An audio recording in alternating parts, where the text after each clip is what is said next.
दक्षिण सोलापूर तालुक्यातील धोत्री गावासाठी अभिमानाची बातमी समोर आली आहे। धोत्री गावचे सुपुत्र सोमनाथ बसवराज हिरोळे यांची महाराष्ट्र पोलीस दलामध्ये पोलीस उपनिरीक्षक PSI पदी निवड झाली आहे। जिद्द चिकाटी आणि अथक परिश्रम यांच्या जोरावर त्यांनी हे मोठे यश संपादन केले असून त्यांच्या या यशामुळे धोत्री गावासह संपूर्ण दक्षिण सोलापूर तालुक्यात आनंदाचे वातावरण निर्माण झाले आहे। आता या यशाबद्दल एक शेरो शायरी आठवते। जुनून अगर दिल में हो तो रास्ते भी आसान हो जाते हैं, मेहनत करने वालों के आगे नसीब भी झुक जाते हैं। आज उसी मेहनत और जिद ने इतिहास रच दिया और धोत्री गांव का बेटा अब वर्दी की शान बन गया है।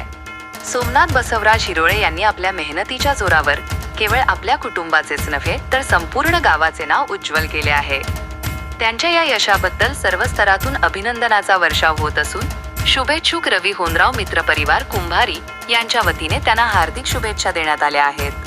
तसेच त्यांच्या पुढील सेवेसाठी उज्ज्वल भवितव्याच्या शुभेच्छाही व्यक्त करण्यात आल्या आहेत। सोमनाथ हिरोळे यांचे हे यश अनेक तरुणांसाठी प्रेरणादायी ठरणार आहे।